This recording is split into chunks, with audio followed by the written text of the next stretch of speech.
On the record कह रहा हूँ, हमारी आवाम चूती है। हमारी चूती आवाम है। गलत है, यानी कहने का मकसद है। ठीक है, इसके पीछे यानी कि अवाम के शुरुआत है। आवाम को शुरुआत राउंड फिगर अगर इंडिया के लिहाज से देखा जाए तकरीबन 3 साढ़े 3 तक। इंडियन लिहाज से आपने बताया 3-3.5 लाख की हाँ, होगी। पाकिस्तान में इतनी होनी चाहिए क्योंकि पाकिस्तान में देखा अगर- तो 10-12 लाख की होगी।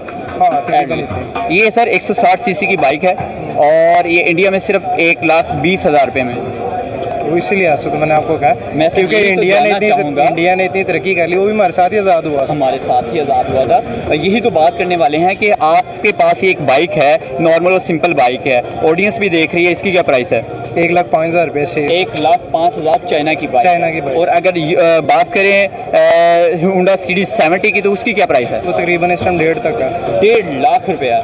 1 to 5 की 1 to 5 इस टाइम 2.25 का। सर मुझे बताएं, ये 1990 का मॉडल है ना, तो आज तक इसमें कुछ चेंजिंग नज़र आई है सिवाय सिर्फ स्टिकर चेंज होने के? स्टिकर के अलावा कोई चेंजिंग नहीं है।